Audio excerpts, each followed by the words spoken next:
সম্মানিত চাঁদপুর সদর উপজেলাবাসী, আসসালামু আলাইকুম। আজকে কিছু কুচক্রী মহল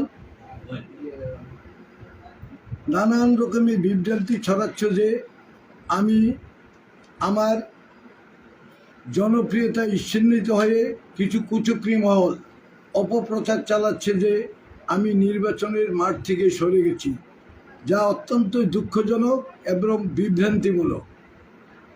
প্রকৃত সত্য এটা যে আজকে বাগাদি ইউনিয়নে আমার যে কর্মসূচি ছিল, আমার শারীরিক অসুস্থতার কারণে আমি নির্দিষ্ট সময়ে আমার ওই কর্মসূচিতে যোগদান করার কথা আমি নিষেধ করেছি। কিন্তু এটাকেই পুঁজি করে কিছু কুচক্রী মহল এটাকে মিথ্যা গুজব ছড়ানোর চেষ্টা করেছে। প্রকৃত সত্য হলো আমি শারীরিকভাবে আজকের জন্য হয়তো মাঠে যাইতে পারি নাই, কিন্তু আগামী দিন থেকে আমার নির্দিষ্ট কর্মসূচি ইনশাল্লাহ চলবে। যারা এই অপপ্রচার করেছে আমি তাদের নিন্দা জানাই।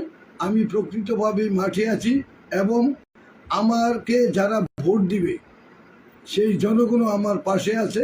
কাজে কেউ যাতে বিভ্রান্ত না হন, এবং যারা বিভ্রান্তকারী তারা প্রকৃত সত্য না জেনে এই ধরনের অপপ্রচার চালানো মোটেই সঙ্গত হয়নি।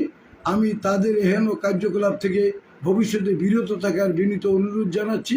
এবং আমার যারা ভোটার, আমার যারা সমর্থক, তারা জানেন যে আমি কোনো সময় মাঠ থেকে পলানোর ব্যক্তি না।